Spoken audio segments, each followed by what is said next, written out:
So Fiona, we had a go at me coaching you. I was using a technique called solution focused coaching. How was that experience for you? It was really enjoyable. Yeah.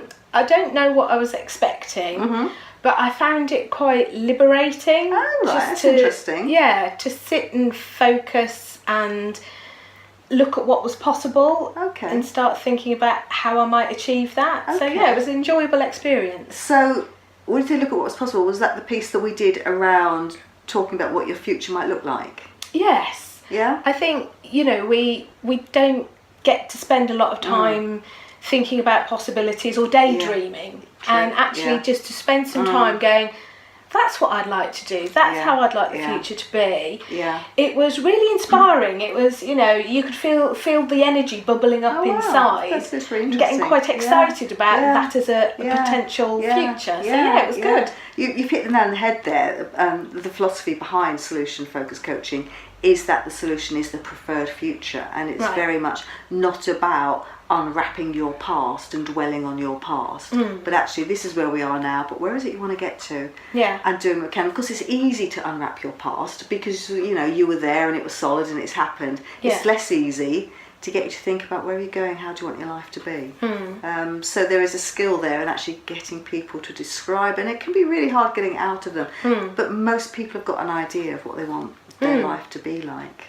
And although perhaps it can be hard, it was great fun. It was as if there were no limitations, and that actually you could paint whatever picture you wanted. And the more I did it, the more I warmed to it and thought, I want to put the effort into getting there. I think that's really interesting, and I think the reason it works is because if you paint a good picture and someone is motivated and goes, I want that, when we really want something, we go and get it. We don't let anything stop in our way. Whereas if I'd have taken a more traditional approach and said, you're being made redundant, Fiona, we need to look at your CV and what payment will you get, and if you're self-employed, you've got to register, and have you thought about tax and all those kinds of things. That would be quite I don't know, what sort of conversation would that be? Sort of heavy, turgid, just a bit more to wrestle with, if you like, and not as uplifting in the same way. Another thing about the solution focused approach is belief in your client, that your client has the resources, that you're a capable woman. You will work out what you need to do to register as self-employed and go out there and do it, as long as you're motivated to do it. I used to have a friend that used to say, you've got to have the want, and it's that thing, if you can get someone to have the want, they'll go. So it is motivational in that way. I think as well, at one point you talked to me about being brave. I'd said I felt I needed to be brave. I remember and that. I wasn't. But you'd asked me when I was before, and that really helped to kind of recognise, actually, I have got it in me. Absolutely, I can do brave things. I've done brave things before, so I can do it again. And that was really powerful for me to make me feel I could do this again. Sometimes it's really difficult, as a coach or an advisor or a mentor, you want to be the fixer, the superhero wearing the cape, say, I can help you with this. But actually, in solution focus, you play this real not knowing, curious stance that you take and say, well, this person's got the resources in them, so where are they? Let's find them. So it's actually finding your inner resources and actually saying, you have been brave. Let's think about, when have you been brave? You have got new clients, so when have you done that? And just helping you to transfer. It's about identifying the bits that you need and amplifying them. So rather than, you've got a job 10 years ago because you were brave, but actually bringing that to mind, making it front of brain and helping you to link that to, I've got this, and that's going to help you with where I'm going. I enjoyed that. Good. The other thing we did, and I don't know how different it might be from other coaching approaches, is at the very beginning of the interview, when I asked you what the best hopes were for our time together. Because it's very much about, what are your best hopes for this session? And I did say to you, what else, because you said, I'm being made redundant, I'm thinking of being a self-employed bookkeeper. And I said, what else? And you kind of blurted out, I don't want to be foolish. And I thought, that's the underlying thing. What is it you're scared of? So actually getting that picture of what actually do you want to get out of this interview, and then helping you find it for yourself, if you like. So what are your best hopes? What do you want your future to look like? And what resources have you got to help you get there? Is the kind of flow and structure that was in there.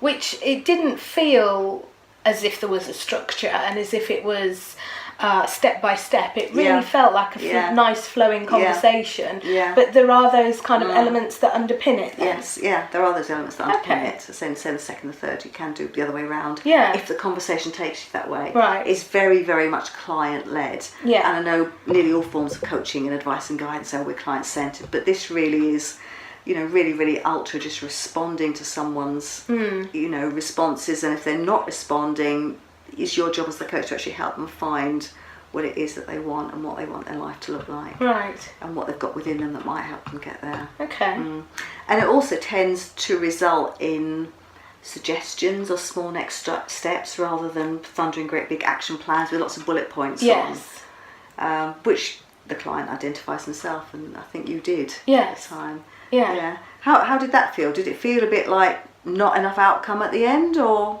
No, I think it set me on a path, and you can only do one thing at a time. Yeah. And sometimes if you've got a big action plan, it can feel a bit onerous and a bit daunting. Yeah. Whereas this was I'll just take that first step and see what happens, and that felt really comfortable. Yeah, that is really also another real important part of the philosophy, is that a small step can lead to a big step. Yeah. A small change can lead to a big change. And just getting that one small change that someone identifies, it sets them off on a whole new path. Right.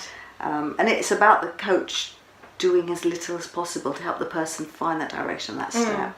Yeah. So where does this approach come from? Comes from solution-focused brief therapy. It's got a therapeutic background.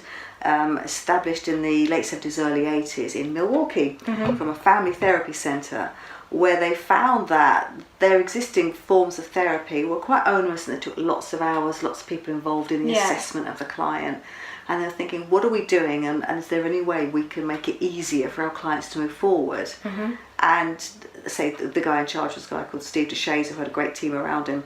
And they said, well, we're spending a lot of time getting to the bottom of people's problems. Do we need to do that? And maybe sometimes you do, but a lot of the time actually you don't. Yeah. And I'm not saying ignore people's past, and if they want to talk about how awful everything's been and such like, you can do that. Yeah. And you can acknowledge it and say, oh, it sounds like you've had a really tough time. You can normalise it if you like. But then you can say things like, so how did you cope with that? And that gets you into inner resources. Oh, okay. Or, you've had really, really rough deal there. What can you do instead? What kind of life would you like instead of what you've had to go through? Yes. So you are acknowledging, but I'm not going in there and digging and delving, saying, oh, that must have been terrible, Fiona, how did it get that bad? Right. And, that kind of thing. Because if we dwell in negativity, yes, you don't get motivation from that. You get motivation from the positive place. Okay. It's an interesting approach. I enjoyed it very much and found it really useful. Thank you. Yeah, but enjoyed it. Thanks.